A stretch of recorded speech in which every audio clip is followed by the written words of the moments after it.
The Pod Barber. Coming up on today's show. I struggled with direction and focus and no purpose in life. And I had that for probably 35 years. When you do get abandoned, when you've had that feeling, it's so ingrained in you, you just do not trust anybody. You only trust yourself. And you cannot allow anybody into your bubble. And the only way to survive is to push everybody away and focus on your destruction. Ultimately, that is what it's going to be. And most of us die. But I survived because I wanted to survive in this world. And the only way to do that is to be a little bit sharper than the next person.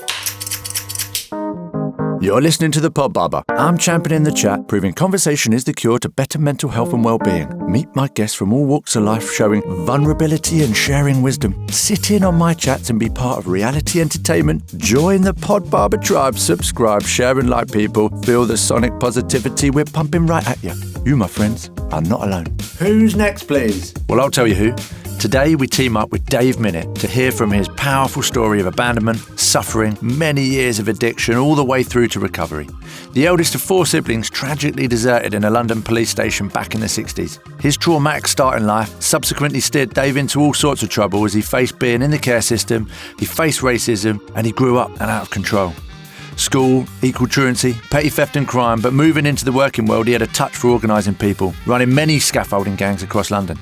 A darker dependency on drugs and alcohol partnered with a penchant for violence meant finding himself utilising those same skills in the early days of football hooliganism, organising battles between fans. Booze turned into hard drugs, heroin eventually engulfed him. But there's always hope. In his journey of healing, he was at one point rescued from a crackdown on the Isle of Dogs. A lifetime of trauma and addiction meant sobriety was never going to be easy. Surrendering to his higher self and the 12-step program which ultimately saved him. Now a man motivated through reliving his own experiences, his tale of recovery from addiction, his determination to pursue a positive path of helping others is his way of paying back the help he was freely given. Today, here to throw some hope to whomever needs it, let's stop scrolling people, start listening to the one with Dave Minet. Welcome to the show, my man. Hi, everybody. I've got to start off with saying about your son, Jordan. He urged me to pull you on to this show because he sees how inspiring and how important listening to stories like yours are. It shows just how compelling relationships you can have after all of those traumas can be, like reconnecting with people. So, I mean, you must be so proud of the boys and especially to be nominated forward to come on something like this to help others. It's something I've looked at over the years of my sobriety, whether I could help anybody outside the program of alcoholism. I've shied away from it because I felt not good enough, whether my program, whether my recovery was good enough. And over the years, I've just got stronger and stronger about my consciousness around addiction, why I did what I did, how I coped for as many years as I did. And today it's all about me just kind of giving out what was freely given to me when I first tried to throw the towel in. In and out of recovery, it's been an interesting journey. People often say to me, do you regret any of your escapades? And I struggle with that question because a lot of the time I had a lot of fun, but there was some very, very dark times. Would I do it again? No, I wouldn't. Do I try to enjoy my life today? Yes, I do. Do I help others? Yes, I do. Do I look at myself? Of course I do. I have to, because my life is not as straightforward as you normal people out there. I'm not. I'm a recovering alcoholic addict that I've got massive addictions, and today I manage to curb them every single day. Yeah, you keep turning up for yourself and reminding yourself. It's so important, isn't it? We were talking outside about awareness and the importance of that in the sense of recovery. So, just that word in itself, how important has that been to embrace that awareness? I'm reading a book, and it's a guy called Neville Goddard, and it's called The Power of Awareness, and it's about consciousness and how we get our consciousness and subconsciousness and why we do a lot of the stuff we do. because I always struggled, is why was I the one that became an addict, an alcoholic? I didn't really sign up for that. I didn't really want to be that. I just wanted to be a normal kid. The problem was I wasn't normal. I wasn't special, but I certainly wasn't normal, and I struggled with that for probably most of my adult life. As a kid, I was very vulnerable, shy, timid, but underneath it all, I felt I wasn't good enough. Let's take it back to those points, that early childhood. Let's explain a little bit about why perhaps you weren't normal. So give us the lowdown. Well, I was put into care after 10 weeks. I was the firstborn in 1959. My mother battered me so badly that they took me to hospital and I was put into care. She had postnatal depression. We didn't know at the time, and so every time she had a child, I got battered and put into hospital, nearly died a couple of times. Living in one room in Kilburn, my mother left in the middle of the night. I remember her not being there, and there was 4 of us.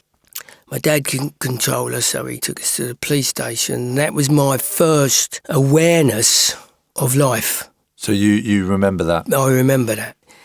And then we just bounced off different care systems and care homes. So at that point you'd been abandoned? I'd been abandoned. That's what I said. All I knew then was fear, abandonment and rejection. And I had to grow up at the age of 4 because I had a 1-year-old, a 2-year-old and a 3-year-old siblings.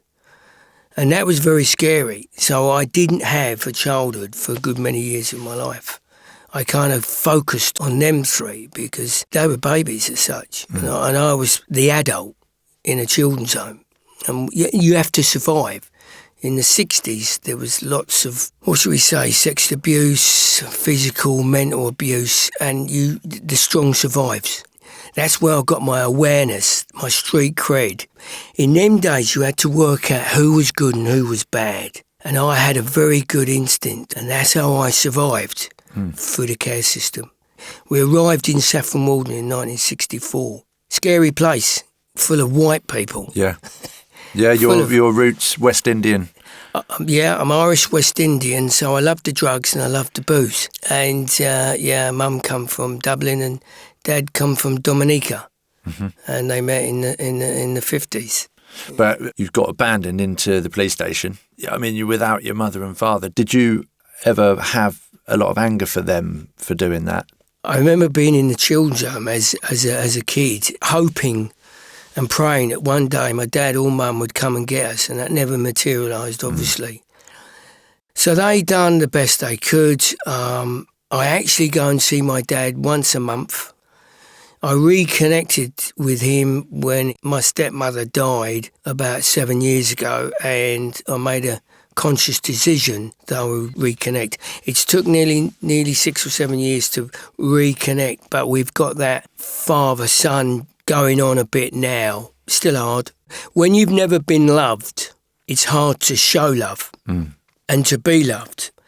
Most of my relationships in my life, I've resisted love. My biggest crime was denying myself love from somebody else. So, yeah. Fear, abandonment and rejection is one of my biggest fears.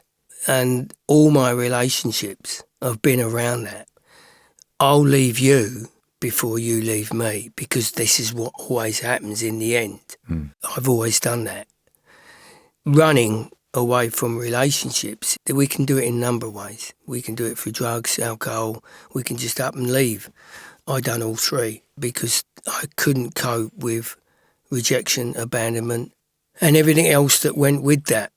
If that's the environment you're living in, it's that sort of porous little person that you were. You haven't got the complexity of awareness at those days, have you? So it's just steered you straight down that path, isn't it? It hasn't given you many options, really, is it? I was lost. I was a kid that was very lost, very confused, and I had to cope the best way I knew how. And I found out that early in life, I wasn't sure if I was a bad kid trying to be good or a good kid trying to be bad. But what I found out is that if I was bad, I got more attention. If I was good, I was just another person. So then I realised that I had to be bad, and that's what I did. I became as bad as I could. I struggled with direction and focus and no purpose in life. And I had that for probably 35 years. When you do get abandoned, when you've had that feeling, it's so ingrained in you, you just do not trust anybody. You only trust yourself. And you cannot allow anybody into your bubble. And the only way to survive is to push everybody away and focus on your destruction. Ultimately, that is what it's going to be. And most of us die. But I survived because I wanted to survive in this world. And the only way to do that is to be a little bit sharper than the next person. Mm. Let's go to where you were then fostered out. Let's talk about Saffron Walden. You came this way. Tell us a bit about that. Yeah, Saffron Walden, 1964. First day at school in the R.A. Butler. Went into the schoolyard and had a fight. That was my first day at school in the R.A. Butler. I had fear, resentment. I wasn't sure if I was black. I wasn't sure if I was white. And I was living in a white community and it was scary. We had nothing, so I had to steal everything. I never had new clothes until I was 12 or 13. It was hard. I stamped my authority on that playground because I had to fight every single day. It's hard because you're coming in from the city into the country, and the country people in the 60s didn't understand. I just didn't know the trust. Didn't like being in Saffron Walden because I just didn't fit in. I mean, I'd done the normal stuff, swimming club, Cubs, Scouts, got kicked out of the Cubs, got kicked out of the Scouts. The normal stuff that a damaged kid would do if he had no identity. I had no identity. I didn't know anything about my background. I'm interested to know, even back then, did you have any awareness of racism? Every day I was aware of racism. Walking the streets of Saffron Walden in the 60s and early 70s was like walking through a jungle waiting for the tiger to pounce, because that's basically how it was. I stuck out, so therefore I was a target. But luckily with my street credit by this time, I could look after myself even though... And we were a gang, the children's home. We were all kind of fighters, so we kind of stuck together. And that was kind of cool. And I think in a roundabout way, that kept me afloat. I got through life every single day through the skin of my teeth. And I kind of liked that because I liked the excitement done by fear. So fear ran my life. Just your life of permanent pressure, wasn't it? From day one. So far, you've got to your early teens and you've just had pressure, but you've also begun to have a relationship with needing it. Your first sort of addiction is needing to be under pressure. For instance, I know you did do some cool stuff and go out with the Cubs and stuff. You mentioned getting nicked. Tell us a couple of those stories. Because I know at the start as well, you said some of it wasn't all bad. It was quite fun and enjoyable. I'd been nicked a number of times. I've been to court 2 or 3 times. My early teens, I think the first time I went to court was at 13 for setting fire to a convent. It was derelict and I thought it was empty, so I thought, well, we'll set fire to it. I was a kid that was damaged, got nicked, and it went to court.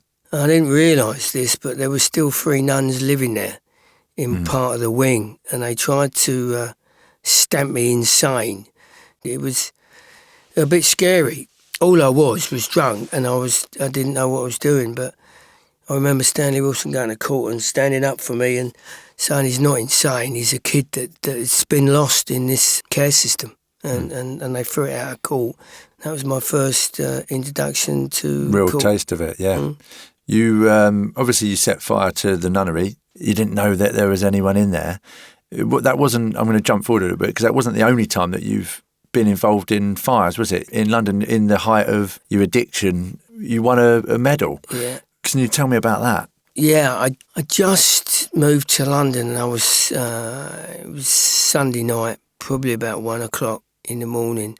I was drunk and I could hear some screaming.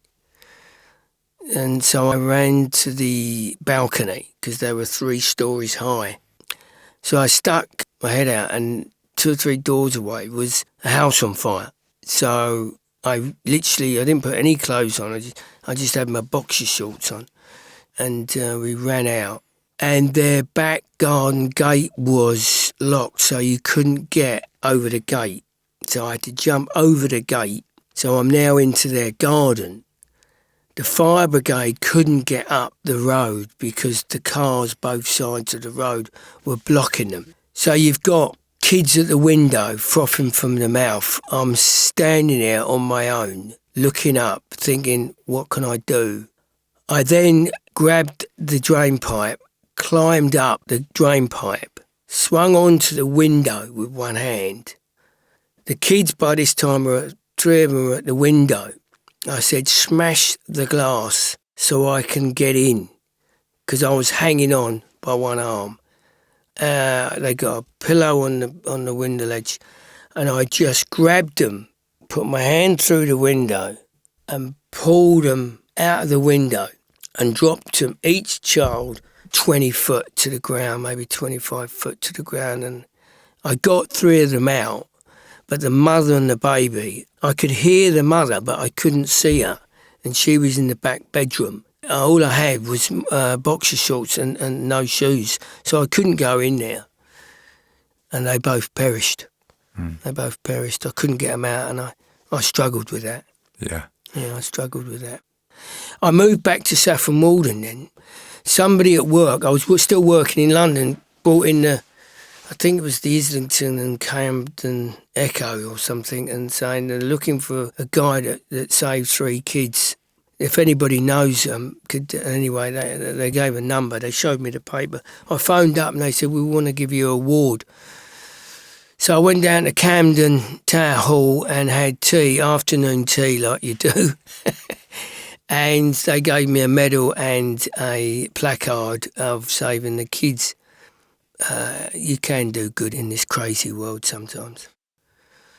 For the first few months, I beat myself up. I couldn't get the baby and the mother out. But by that time, I was just teetering on the edge of hard drugs. Mm-hmm. Because most of my life is full of pain, drama and fear. And if I can't control my mind, understand my fears, the only thing that could was hard drugs, fighting, drink, anything that could change the way I felt, I used as a crutch. And I did that from a very, very early age.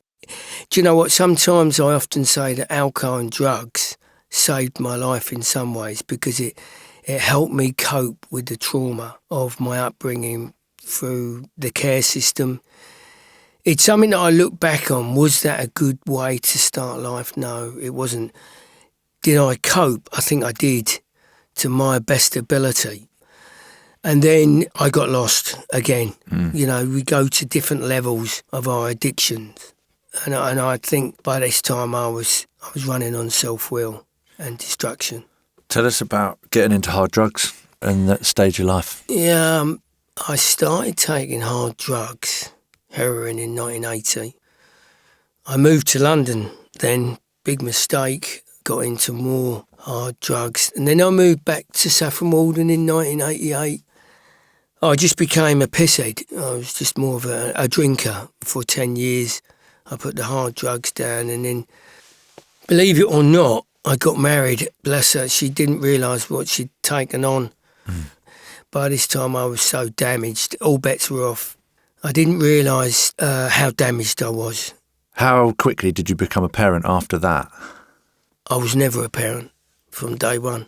I never did become a parent. I didn't understand parenthood because parenthood to me was love, affection, stuff. I didn't have that, so I couldn't give. And I remember saying to my wife's parents and my wife that I don't know how to love my kids. And that was one of the hardest things to say, but I didn't. I lost my identity when I was probably about 13 or 14. There was a big part of me that wanted to be beaten up as such. And with that, alcohol wasn't doing it for me, so I started going to football. I loved the excitement, the buzz, but ultimately I loved the fighting. You could express yourself. I was good at it. In the 70s, going into the early 80s, I had probably about 8 or 9, 10 years of football violence up and down the country. It was another escapism. So part of the weekend, absolutely battered, forget what's going on and let's go and have a fight.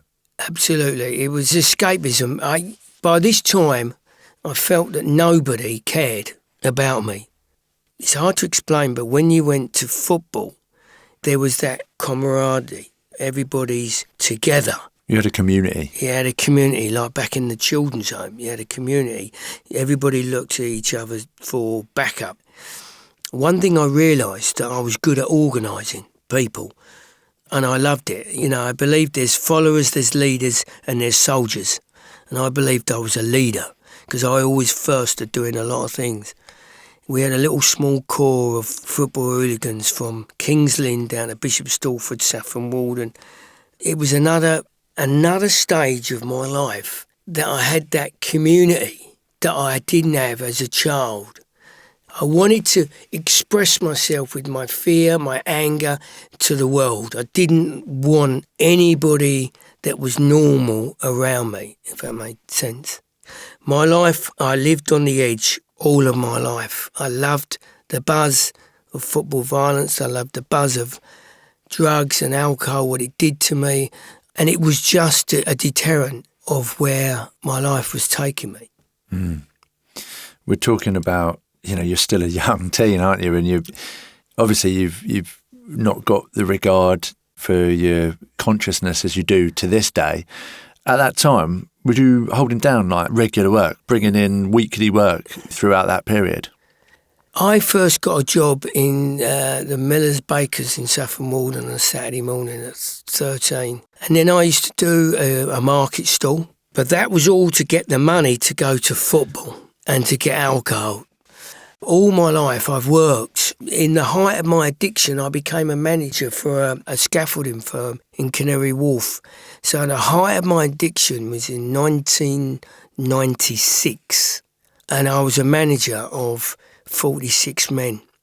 I had 3 offices on 3 jobs, and I was a functioning addict. Again, living on the edge every single day, it was, will I get caught? I had £100 a day habit. I think I was getting 2 white, 2 brown, and that is a street word for 2 heroin, 2 crack on a daily basis, as well as holding a job down. I was doing 90 hours a week minimum, plus 4-hour travelling to London because I was living in Saffron Walden at the time. Hey there, it's Howie. Just interrupting really briefly, I've got a quick favour to ask.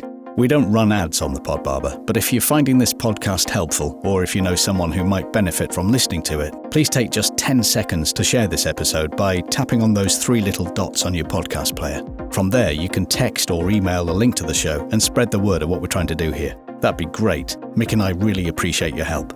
Okay, back to the show. What sort of mentality did you get to when you're leaving a family home?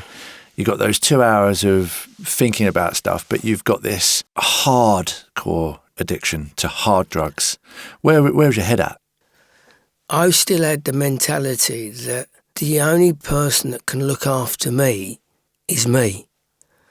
I was in a family unit of twin boys. They were by this time probably about 3, but I didn't really acknowledge them. All I could think of was money, drugs and alcohol and work. Every day I'd wake up, I'd be sweating in bed because I hadn't had my fix. My first immediate reaction as I open my eyes is I need to get something into my body as quick as I can because I'm not going to function. I'd do that, get to work, get into my office, carry on doing my drugs, get the men to work, do more drugs, get to my first meeting, do more drugs. I didn't just think. I didn't think of my children. I didn't think of my wife. I didn't think of my siblings. I just thought of drugs. I can imagine that anyone who relates to any form of addiction, it's that physical addiction as well. You were talking about the sweat. You haven't got an option, have you, at this stage of the game? You're carrying on with the work. Because, I mean, hard drugs it's hard to hide. Who's looking at you? Who's talking to you? Who's recognising what's happening with Dave Minet at this stage of the game? See, by this time, people were trying to kind of work out what was kind of going on in my life. I could hide most things, but addiction was a very new game to me. When you're doing 90 hours a week, people kind of just said, oh, well, he's tired because he's doing so many hours. And this went on for years, and it was just juggling my life. I had a mask for every single occasion of my life. I had a mask for my family, a mask at work, a mask in the crack house and the open dens that I used to hang around, squats that I used to hang around in because I knew that I'd get drugs from there. And it was really kind of like just coping with life. I can't understand how you didn't break. Look how people will not turn up on a Monday morning after having a few beers on a Friday or a Saturday night, and you've got violence, you've got travelling all over the place, you're working 80, 90 hours a week. You're at this point, you're injecting heroin throughout the day for years. I can't believe how you're still here. What was the worst your health got? I very rarely injected. I done the, we call it booting on the foil. See, the thing about heroin is that if it's too strong, you go over. Yeah. And I had to be in control.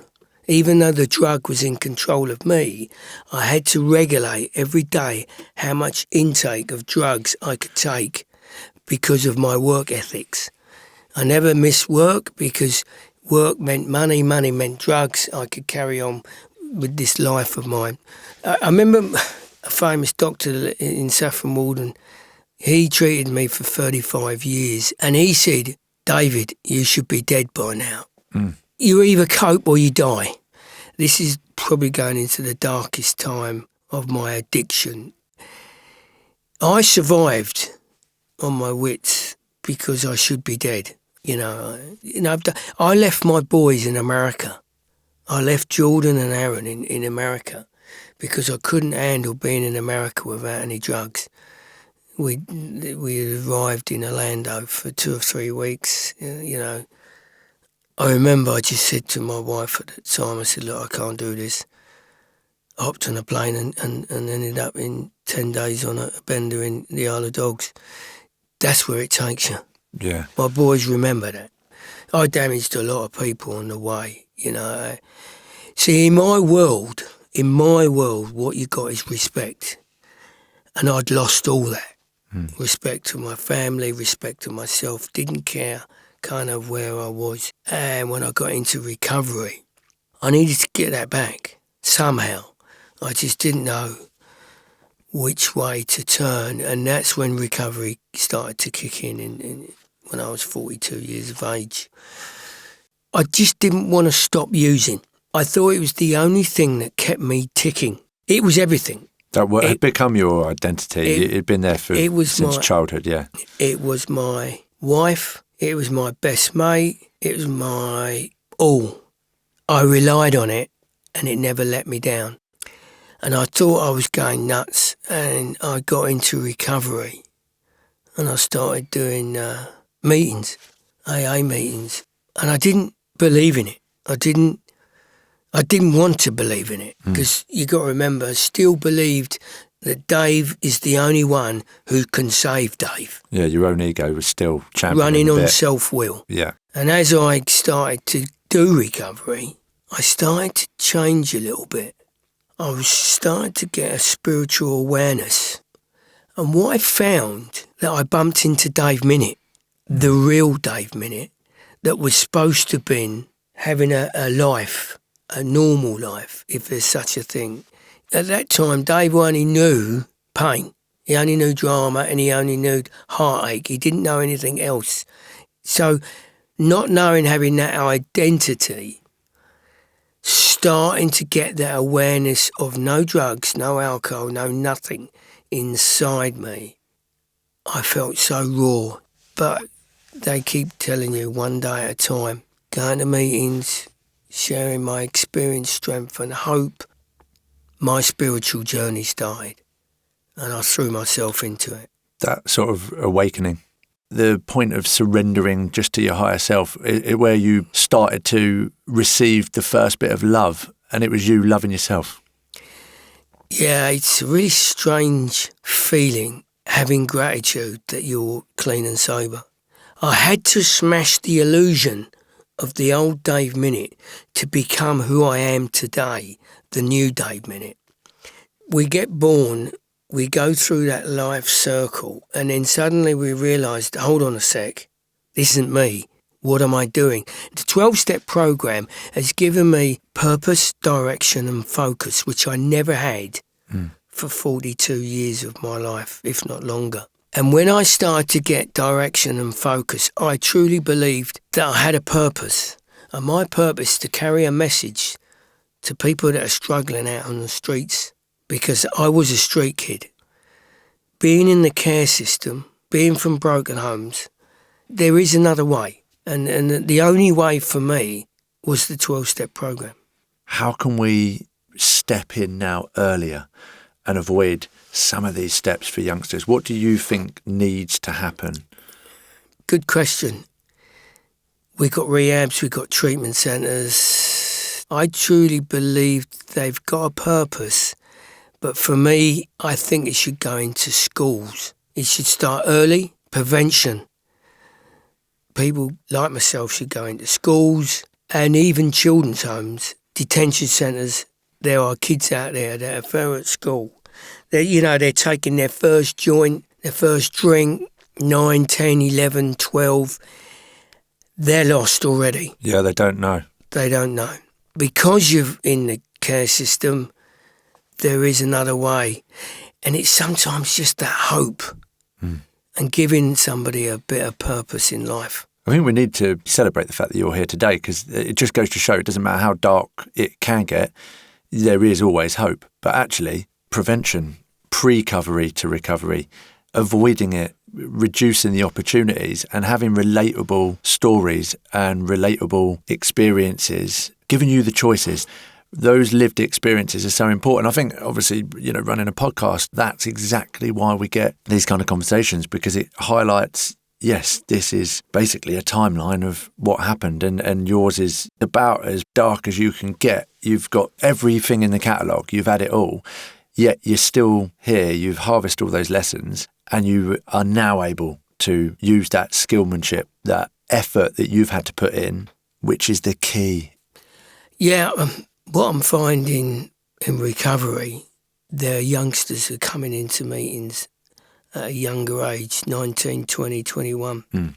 If they get recovery at that age, they're going to have a good life. I used to go into prisons just before the lockdown and do my experience, strength and hope. And most prison kids could relate, because it was my story talking about their story, and their journey was just starting. And this is what I'm finding in younger age. They will listen to you because of your experience of life. And this is the key. There is a process of pain that we have to go through.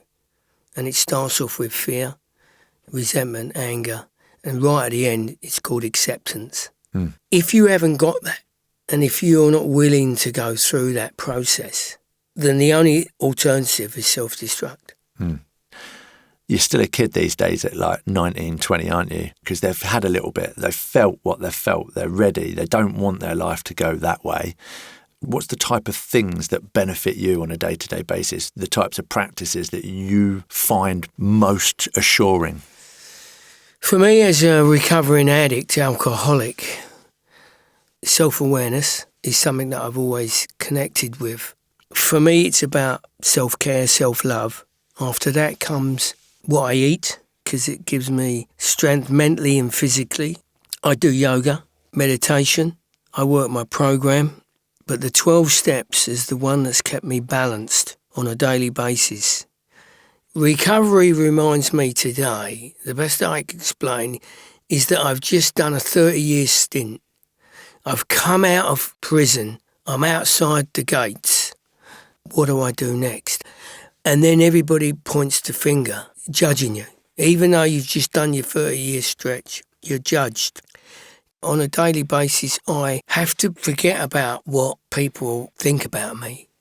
I have to think about self-care, my love of myself, which I didn't for 40-odd years, and now I do today. You're centrically aware of yourself, aren't you, and continue moving forward. You've now got that focus, that awareness, that gratitude. As you're loving and caring yourself, are you feeling the rest of society, the family, is that coming back at you? Oh, abundance. Abundance is a great word, isn't it? Abundance. My whole life was about respect, and I lost that.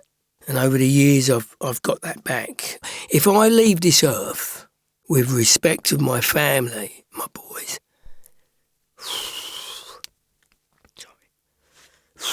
it's important that you say it as it is. And it's family, man. Means everything. Yeah. If I leave this earth with just respect of my family, that's enough for me.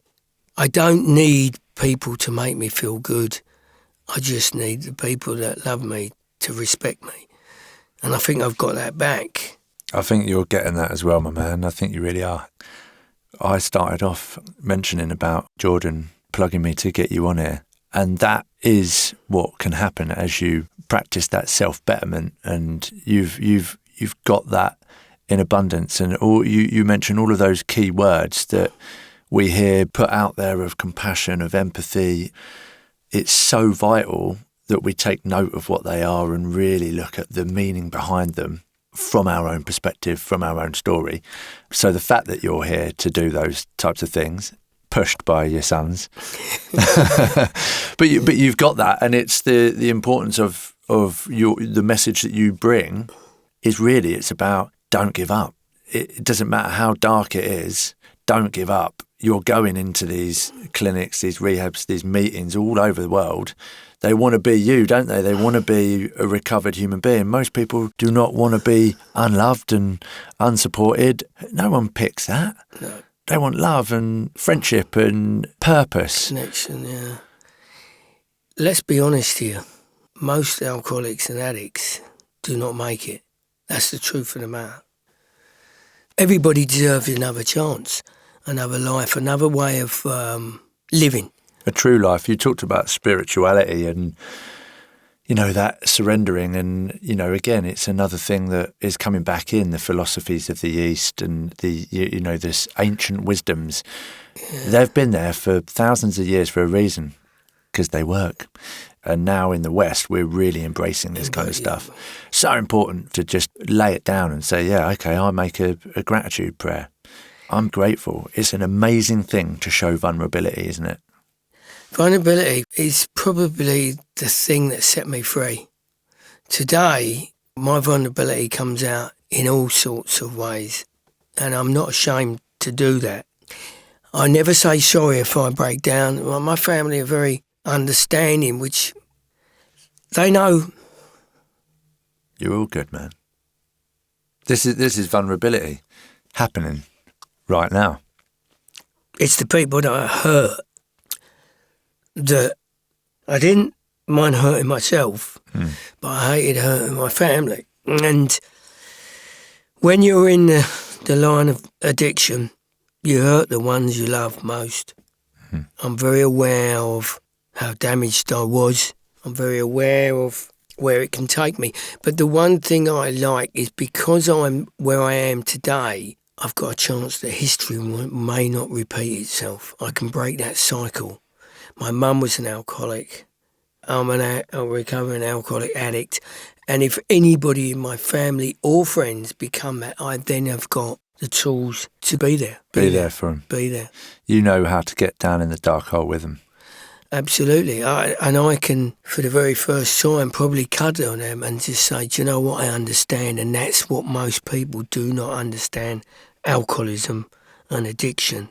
They think they do, but the only other person that does is the person that's been through it. I should be dead and I'm not. I've got gratitude in my life. I'm grateful that I'm alive. I'm grateful that I'm clean and sober. I'm grateful that my family are well. I'm grateful for the stuff that is freely given to me. And I remember the first time I got a natural high, and I was talking to my sponsor on the phone, and I broke down crying on the phone. And he said, that is gratitude. And I said, well, he said, that's gratitude that you're sober and clean. You're so happy, you're emotional. Yeah, that's what happens. That's a natural high. That is a fantastic feeling. So you're chasing the natural high. The natural high, yeah. Why not? Dave, I always like to ask a question, and you've covered one of them very heavily, and I say sex, drugs and rock and roll. Yeah. And just pick a topic and roll with it as you wish. A topic that comes to mind, it'll always be recovery. If somebody talks to me and say to me, you know, what makes Dave Minet tick? What makes Dave Minet tick is recovery. When I open my eyes every single morning, 365 days a year, I think of recovery and what I can do about my recovery, how I can help somebody in my recovery. Am I doing my recovery? Because without recovery, I've got nothing. For the sex, drugs and rock and roll, basically your drug of choice is recovery. Yep. We'll take that. We'll take that. Recovery doesn't happen overnight. It takes such a lot of hard work, doesn't it? It's that discipline, the compassion, support, but the hard work can pay off, and it pays off in abundance. You're living proof of it. It doesn't matter how dark it gets, you've proven that. Like, life is so worth living. You're so grateful for the life that you've discovered and the true Dave Minet that has been able to peel himself out of that start you had in life. Hands up to you, my man. And I'm grateful that you've come on here to share your story, to hopefully show someone at a different stage in their recovery what you can achieve.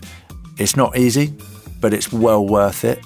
On that note, I'd like to say thank you so much for sharing everything you've shared today. You've been great, my man. Peace, love, and power to your day. Thank you. I enjoyed it. The Pod Barber is a That Media and Design production with Mickey at the mic and Howie at the controls. If you've been affected by any of the topics in this show, you can find more helpful information on the episode's page at thepodbarber.com and search The Pod Barber on social and let's get connected.